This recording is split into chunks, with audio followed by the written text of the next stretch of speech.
So I've decided to start making some changes to the bobber. I'm going to go ahead and change out the Corbin for a Springer seat.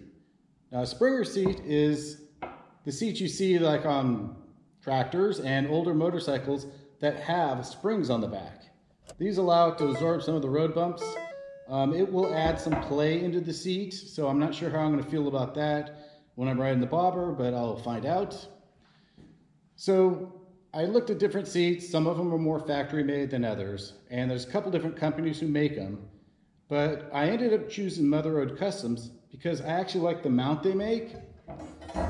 This seemed to be the best mounting system out of the ones for the Scout that I could find. So it's one of the reasons why I chose Mother Road Customs. The other reason was that their seats are more of a handcrafted, homemade than more of a factory built.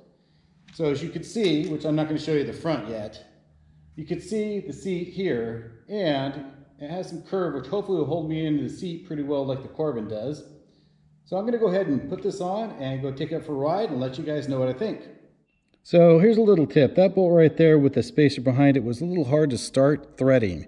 So I put my left hand under the plate, held the bolt in place, used a 1/2 inch wrench to start the threads, tightened it by hand, then finished tightening with the wrench to make sure I didn't cross thread it.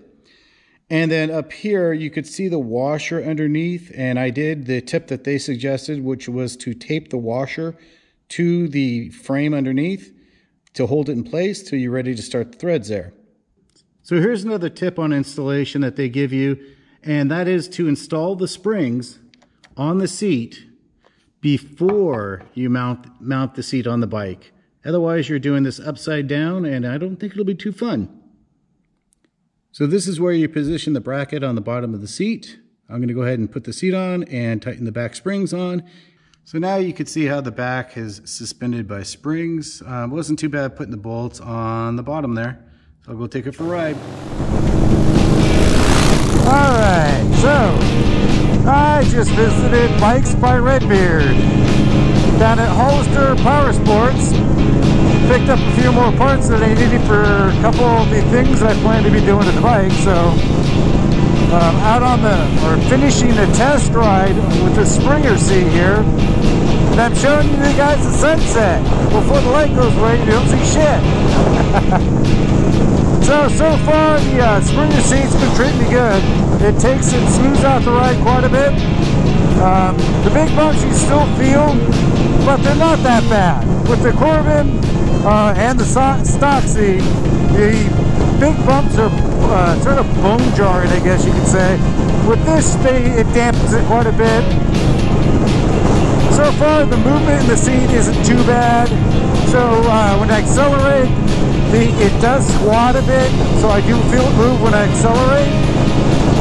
And then it does have some side-to-side movement, a little wiggle to it. I also found out that I can steer the bike by weighting the seat to one side.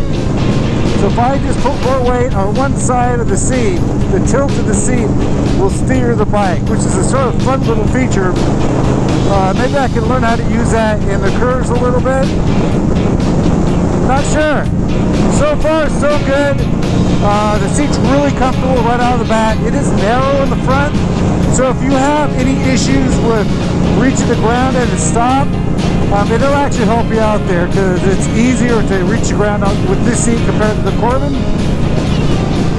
And I think on the way down to Hollister here, it's about 45 minutes or so. Perfectly fine. I think I can do a couple hours in this seat a day easy. Not even broken in yet. So if you like this video, hit the like button and subscribe.